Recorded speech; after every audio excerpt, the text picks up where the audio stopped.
new line.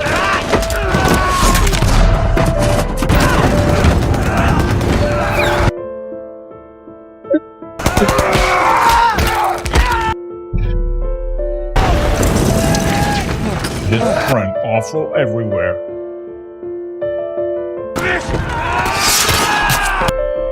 You hear that? Drink my gun. Yeah. What shit? Right?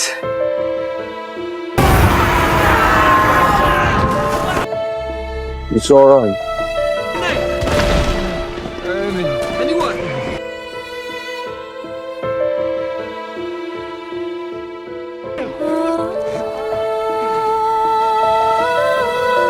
Wrecked his uniform. It's alright.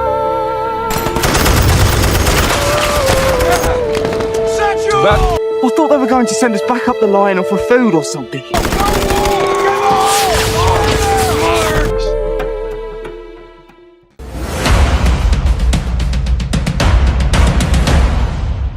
1916 में world war 1 एक तनाव की जंग बन गया था।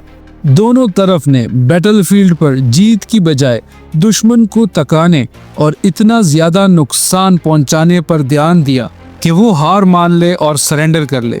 1917 में ये स्ट्रेटजी यूरोप के बड़े पावर्स को टूटने के करीब ले आई। जर्मनी को पता था कि वो एक लंबी तनाव की जंग अलाइज के खिलाफ नहीं जीत सकता, क्योंकि उनके पास ज्यादा रिसोर्सेस थे। इसीलिए उन्होंने एक बड़ा दांव खेला, अनरिस्ट्रिक्टेड सबमरीन वॉरफेयर दोबारा शुरू कर दी, सोचते हुए कि उनकी यू बोट्स ब्रिटेन के समुद्री फूड इंपोर्ट्स को रोक देंगी और 6 महीनों के अंदर उन्हें सरेंडर करने पर मजबूर कर देगी। लेकिन ये नए शूट ऑन साइट टैक्टिक्स का मतलब था कि न्यूट्रल अमेरिकन शिप्स भी क्रॉस फायर में फंसेंगे, जो अमेरिका को अलाइड साइड पर जंग में शामिल होने पर मजबूर करेगा। सिर्फ 2 दिन के अंदर एसएस ह्यूजटॉनिक, एक अमेरिकन स्टीमर जो गैल्वेस्टन टेक्सास से इंग्लैंड गंदम ले जा रहा था, एक यू बोट के हाथों डूब गया। उसके बाद ब्रिटिश ने यूएस गवर्नमेंट को एक टेलीग्राम दिया जो उन्होंने इंटरसेप्ट किया था। ये जर्मन फॉरेन सेक्रेटरी आर्थर जिमरमन ने जर्मन एम्बेसडर इन मेक्सिको को भेजा था। जर्मनी मेक्सिको को इनकरेज कर रहा था कि अगर अमेरिका और जर्मनी के दरमियान जंग हो जाए तो वो अमेरिका पर हमला करे। इस जिमरमन टेलीग्राम ने यूएस प्रेसिडेंट वुडरो विल्सन पर जर्मनी के खिलाफ जंग का ऐलान करने के लिए प्रेशर और ज्यादा कर दिया।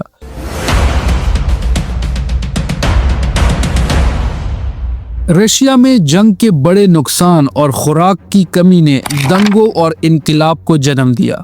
जार ने अपने आप को हटा दिया, एक प्रोविजनल गवर्नमेंट ने जिम्मेदारी ली और जंग जारी रखने का वादा किया। लेकिन फ्रंट पर रशियन फौज ने बड़ी तादाद में पीछे हटना शुरू कर दिया। जर्मनी के बार बार उकसाने के बाद यूएस ने आखिरकार जर्मनी के खिलाफ जंग का ऐलान कर दिया। इससे अलाइड कॉज को बड़े रिसोर्सेज मिले, लेकिन इन्हें तैयार होने में काफी महीने लगे और जर्मनी का अनरिस्ट्रिक्टेड सबमरीन वॉरफेयर का दांव अभी भी कामयाब हो सकता था। अप्रैल के महीने में यू बोट्स ने जंग की सबसे ज्यादा कामयाबी हासिल की। उन्होंने 8,86,000 टन अलाइड शिपिंग को डुबो दिया, जो रोजाना लगभग 17 शिप्स थी, जो सब जरूरी फूड और सप्लाईज ले जा रही थी। अगर यू बोट्स को जल्दी रोका ना गया तो ब्रिटेन भुखमारी का शिकार बन सकता है। वेस्टर्न फ्रंट पर ब्रिटिश ने बैटल ऑफ अरास लॉन्च की, जो एक डायवर्जन थी ताकि एक बड़ी फ्रेंच ऑफेंसिव अटैक को सपोर्ट किया जा सके। काफी मुश्किलों के बाद कैनेडियन ट्रूप्स ने विमी रिच का हाई ग्राउंड हासिल कर लिया। ये एक लिमिटेड अलाइड विक्ट्री थी, लेकिन इसकी कीमत 1,50,000 अलाइड कैजुअलिटीज और 1,30,000 जर्मन कैजुअलिटीज थी। ट्रेंचेस के ऊपर पहला एयर वॉर नए लेवल्स पर पहुंच गया था, सोफिस्टिकेशन और डेडलाइंस के मामले में। रिकोनाइसेंस एयरक्राफ्ट बहुत जरूरी था एनिमी पोजीशंस को देखने और उन पर आर्टिलरी फायर डायरेक्ट करने के लिए। स्काउट एयरक्राफ्ट या फाइटर्स इन्हें गिराने की कोशिश करते थे। हर कुछ महीने में नए मॉडल्स एयरक्राफ्ट के लॉन्च होते थे, लेकिन उस स्प्रिंग में जर्मन एयरक्राफ्ट की सुपीरियरिटी ने अलाइड को बड़े नुकसान दिए। जिसे ब्लडी अप्रैल के नाम से जाना गया।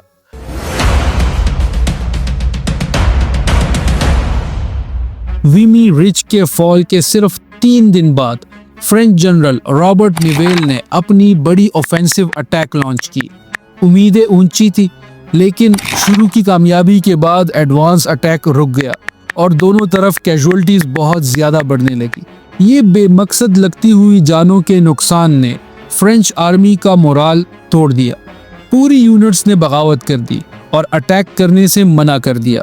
जनरल निवेल को फ्रेंच कमांडर इन चीफ के रैंक से हटा दिया गया और उनकी जगह जनरल पेटेन को लगाया गया, जो वर्दन के हीरो थे, और उन्होंने वादा किया कि अब और सुसाइडल अटैक्स नहीं होंगे। उस समर में मेसीन्स रिज पर ब्रिटिश ने जर्मनी लाइंस के नीचे टनल बनाई और 19 बड़ी माइंस को डेटोनेट किया। ये तारीख का सबसे बड़ा मैन मेड एक्सप्लोजन था और एक ब्रिलियंट लेकिन छोटी सी ब्रिटिश विक्ट्री का रास्ता बनाया। ग्रीस में किंग कॉन्स्टेंटाइन, जो न्यूट्रलिटी का सपोर्टर था, उसको अपनी न्यूट्रलिटी तर्क करनी पड़ी और ग्रीस अलाइस के साथ शामिल हो गया। रशिया की प्रोविजनल गवर्नमेंट ने एक नए अटैक का ऑर्डर दिया, लेकिन जुलाई का ऑफेंसिव अटैक एक डिजास्टर था। रशियन आर्मी का मोरल और डिसिप्लिन बिल्कुल कोलैप्स कर गया था। वो अब जंग के लिए भरोसामंद नहीं रहे थे और सेंट्रल पावर्स का काउंटर अटैक लगभग बिना किसी रुकावट के हुआ। समंदर में अलाइज ने अपने मर्चेंट शिप्स को कॉन्वॉयज में ग्रुप करना शुरू कर दिया, जो नेवल एस्कॉर्ट के साथ चलते थे। नए सिस्टम की वजह से लॉसेस स्टेडली कम होने लगी। यू बोट वॉर का रुख अब पलट रहा था। जर्मनी में जंग के खिलाफ नफरत बढ़ने लगी और जर्मन पार्लियामेंट रिक्सटैग ने एक पीस रेजोल्यूशन पास की जो अंडरस्टैंडिंग और रिकंसिलिएशन पर बेस्ड थी, लेकिन जर्मन हाई कमांड ने इसे नजरअंदाज कर दिया, जो अब इफेक्टिवली एक मिलिट्री डिक्टेटरशिप के रूप में मुल्क को चला रहा था। बेल्जियम में 1917 में ब्रिटिश अपना बड़ा ऑफेंसिव शुरू करते हैं, जिसे थर्ड बैटल ऑफ यप्रेस कहा जाता है। ये जंग पैशनडेल के नाम से याद रखी जाती है।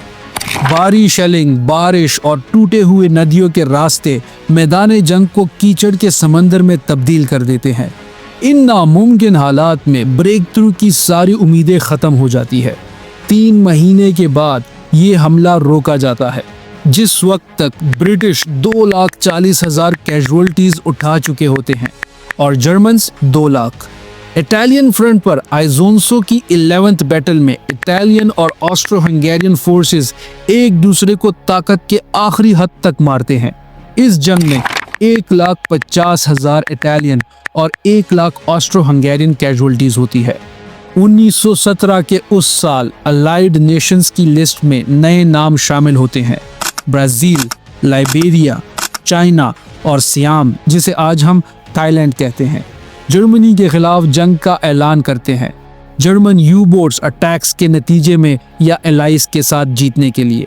चाइना हजारों लेबर्स बेचता है जो यूरोप, मिडल ईस्ट और एशिया में अलाइज के लिए काम करते हैं।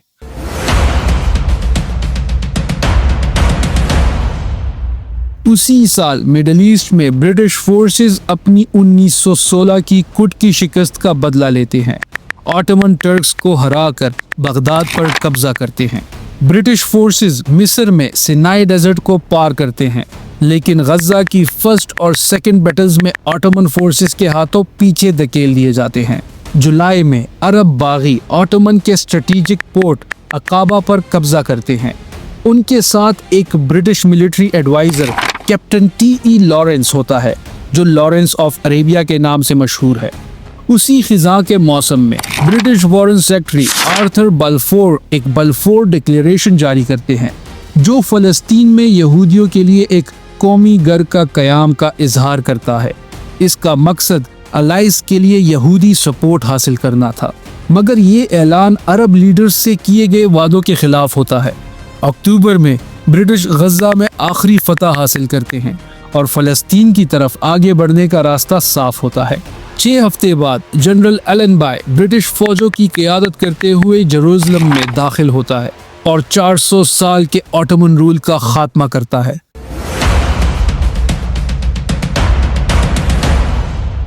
रशियन फोर्सेस के बिखरने की वजह से जर्मनी अपने फौजियों को ईस्टर्न फ्रंट से इटालियन फ्रंट की तरफ भेजने में कामयाब होता है। कैपोरेटो की जंग में ये जर्मन फोर्सेस इटालियन फौज को तोड़कर 70 मील तक आगे बढ़ जाते हैं और 2.5 लाख कैदी बनाते हैं। ब्रिटिश और फ्रेंच डिविजन्स जो वेस्टर्न फ्रंट पर बहुत जरूरी थी, उन्हें लाइन को मजबूत बनाने के लिए वहां भेजना पड़ता है। रशिया में दूसरा इनकिलाब लेनिन की बोल्शेविक पार्टी को इक्तिदार में ले आता है। लेनिन रशिया की जंग में शामिल होने की शिद्दत से मुखालिफत करता है। फ्रांस में जॉर्जिस क्लेमेंकाओ वजीर आजम बन जाता है। उसे द टाइगर कहा जाता है और वो मुकम्मल जंग और मुकम्मल फतह का वादा करता है। लेकिन 1917 के आखिर में अलाइज के लिए फाइनल विक्ट्री मुश्किल लग रही है। रशिया जंग से पीछे हट गया है, फ्रेंच फौज बगावत से उबर रही है और इटालियन फ्रंट लगभग टूट चुका है। अमेरिकन रीइंफोर्समेंट्स अभी दूर है। फिलहाल ब्रिटिश ही फील्ड में एक मतलूब अलाइड फोर्स है, इसलिए ब्रिटिश कैमरे में हमला करते हैं। हिस्ट्री का पहला बड़ा टैंक असॉल्ट यहाँ होता है। पहले दिन लगभग 400 टैंक्स जर्मन डिफेंसेस को तोड़ते हुए कई मील आगे बढ़ते हैं, लेकिन फिर टैंक्स खराब हो जाते हैं या शिकस्त खा जाते हैं। जर्मन्स जल्दी रीइंफोर्समेंट भेजकर दोबारा हमला करते हैं और फतह छीन लेते हैं। फिनलैंड रशिया से आज़ादी का ऐलान करता है। रशिया के कोलैप्स होने की वजह से रोमानिया सेंट्रल पावर्स के साथ जंगबंदी साइन करता है। 6 दिन बाद रशिया भी जंगबंदी साइन करता है। इस तरह अलाइड ईस्टर्न फ्रंट खत्म होता है। 1917 ने एक बड़ा अलाइड पावर रशिया जंग से निकाल दिया, मगर एक नए दोस्त अमेरिका को शामिल किया। जर्मनी को मालूम है कि अब सिर्फ एक मिलिट्री विक्ट्री ही उन्हें अलाइड रिसोर्सेज से दबे जाने से बचा सकती है, और वो 1918 के बहार के मौसम में एक आखिरी बड़ा हमला प्लान करते हैं, जो कि हम अपनी अगली वीडियो में एक्सप्लेन करेंगे। The end of world war 1 1918।